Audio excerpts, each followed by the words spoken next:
Previously on Young Justice Targets, the team grows ever closer to the true culprit behind the disappearance of Queen Perdita, finding it to be none other than Lex Luthor. Who would have guessed? But as they raid one of Lex's manufacturing facilities, they come under attack by Devastation, Mammoth, and Shimmer. But of course, and as the team does battle, Connor ends up running into his match yet again, even more deformed than he was before. But things go from bad to worse, as one of the elements that Lex Luthor was trying to find that Perdita had knowledge about was none other than kryptonite. Kryptonite which currently powers none other than Metallo! Now the question becomes, will Connor survive this experience? Will the team manage to succeed?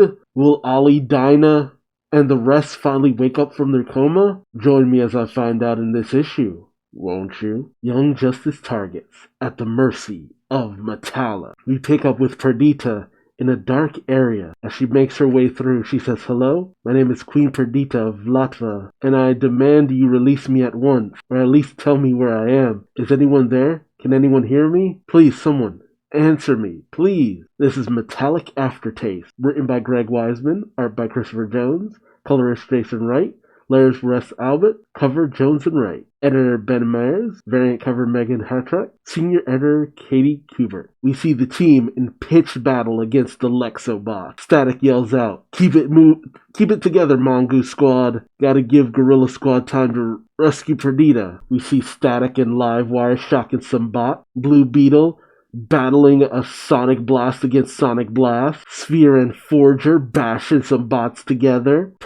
I was about to say Perdita because they're both blonde-haired princesses, but Terra rocking some bots like a hurricane. And Windfall and Kid Flash are blowing away the competition. As Kid Flash says, "Roger that, squad leader," only for him to be socked by a Lexobot. Meanwhile, we see Beast Boy battling against Mammoth, who socks Beast Boy right in the face. Shimmer battles against Stargirl, and as Stargirl screams no, Shimmer manages to melt Stargirl's staff. Jeez, I didn't think the cosmic staff could be melted like that. Also, check out my Stargirl reactions. Devastation battles against Wonder Girl. Oh no, Wonder Girl's trapped in Devastation's cleavage. Devastation says, "Feeling pretty powerless, little Wendy.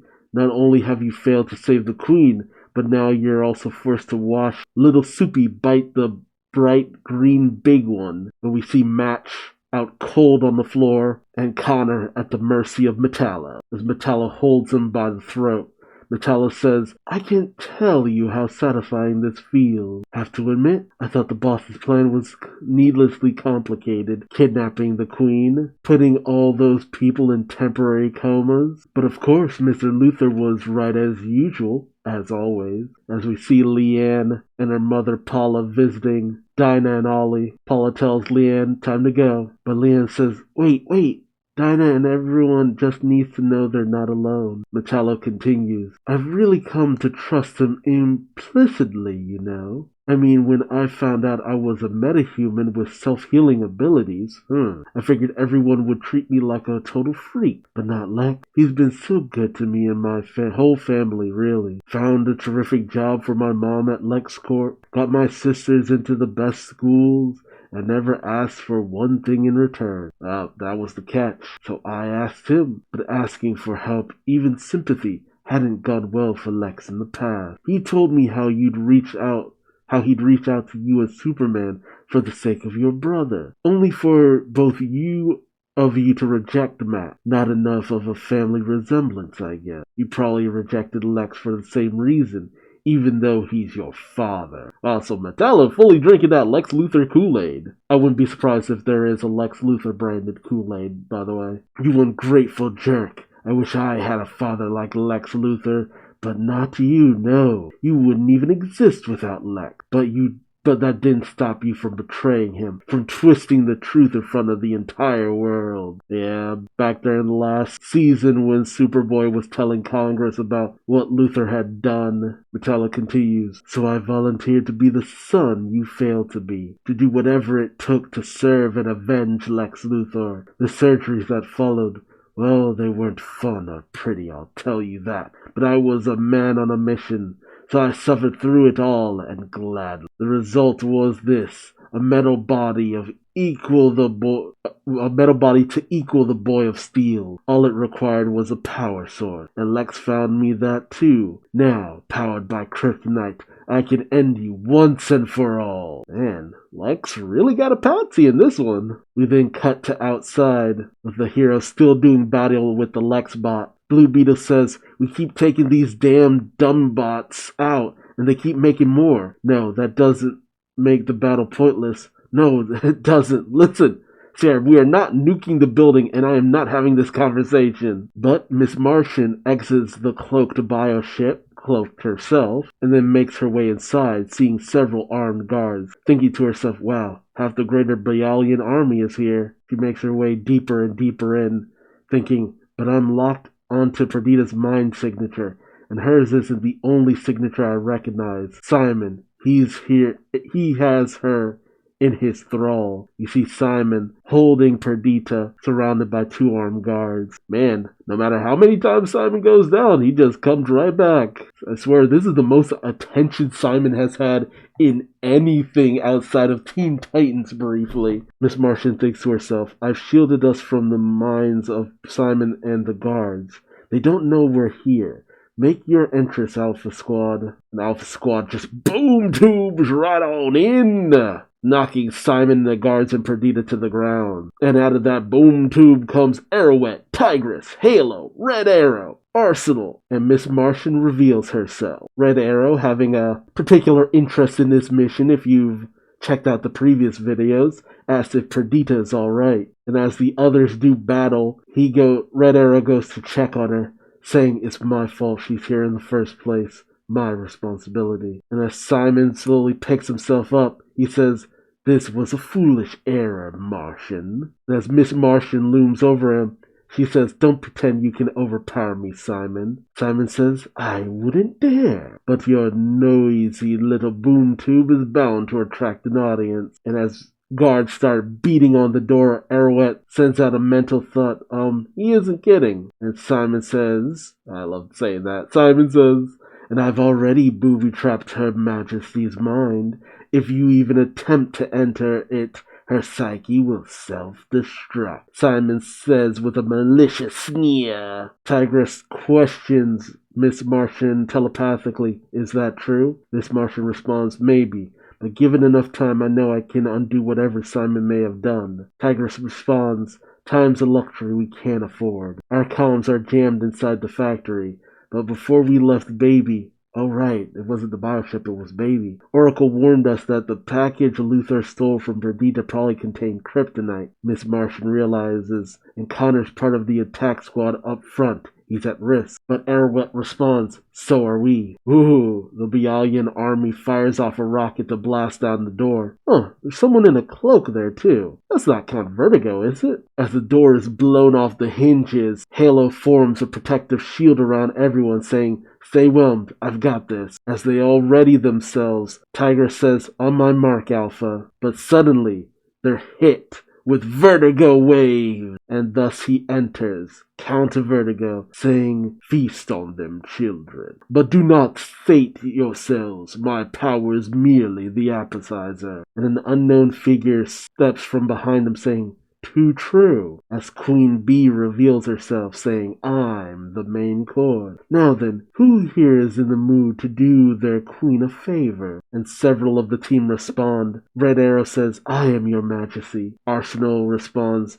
anything you desire, Queen Bee. Halo says, teach us how to make you happy. Queen Bee sneers and says, oh, my dear ones, you're all so generous. Hence, if you would indulge me, I confess that this intrusion upon my privacy has been quite upsetting. So if you truly love me, you'll kill your 3 friends. Gesturing over to Tigress, Miss Martian, and Arrowette, showing that Queen Bee mostly enthralled those who swing in her direction, you know?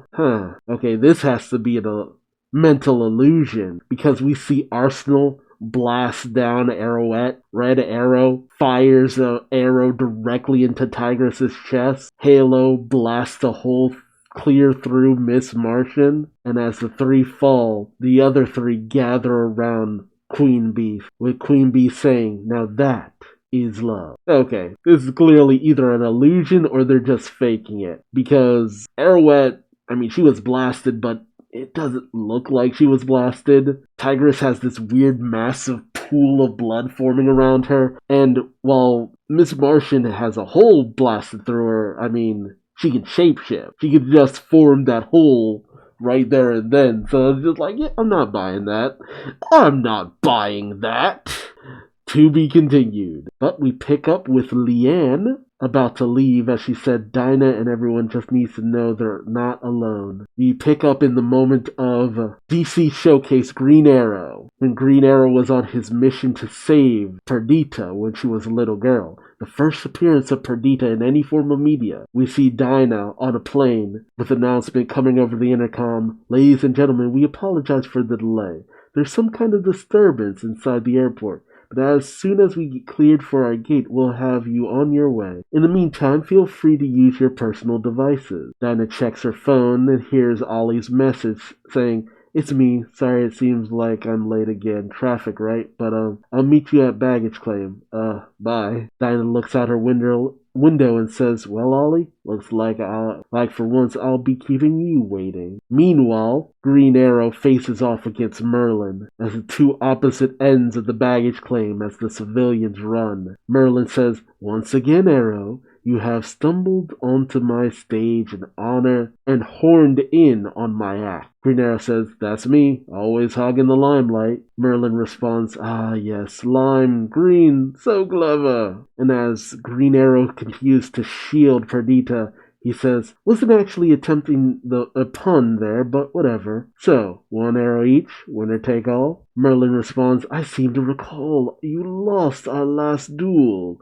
All 16 of our last duels." I mean, all 16 duels is still alive. Perdita questions Ollie, "You lost?" Green Arrow responds, "Yeah, but I've been practicing a lot." Merlin says, "I accept your challenge. On 3. Ollie responds, "On 3. 1, 2, 3. They both fire their bows, and as Merlin's arrow hurtles towards Ollie, Ollie's manages to cut Merlin's arrow in twain, slicing right through Merlin's bow. And as Merlin cries out, "No, no, no!" Green Arrow's arrow hits right behind Merlin and unleashes gas, knocking Merlin out. Perdita high-fives Ollie, saying, "You beat him!" Green Arrow says, "Law of averages, right?" But then a voice calls out from behind them, "Well, if you want something done right." Ollie and Perdita are knocked to the ground by none other than Vertigo. But the Count corrects. "Count Vertigo, you peasant. Soon to be King Vertigo, it would seem.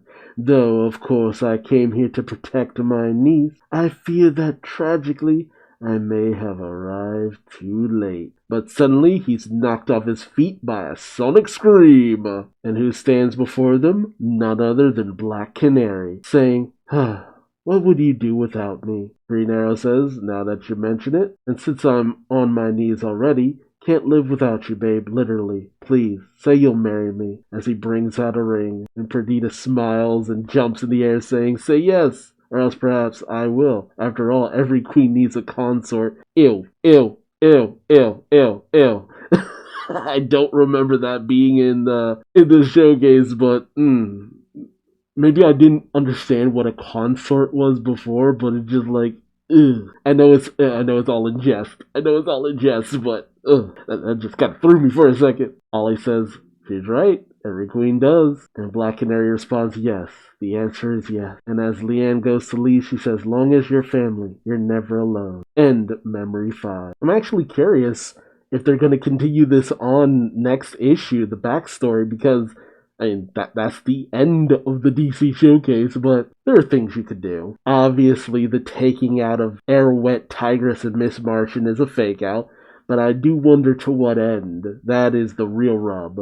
And I will admit, Metallo's obsession with Lex Luthor is a fascinating angle. But Lex Luthor and Metallo have always had this weird kind of relationship going on. I think even in a more recent DC Comics time of recording that has Metallo involved, I think Lex is involved with Metallo yet again. So there's that. But hey, we're getting down to the wire. So tell me, what do you think will happen next? Our heroes seem to be losing left, right, and center. How did they pull it around? I can't wait to hear it from you, but also remember to like, subscribe, and hit the bell for notifications. And until next time, I've been Duuz-Diz-Din, and I hope to see you in the next video. Till then, bye-bye.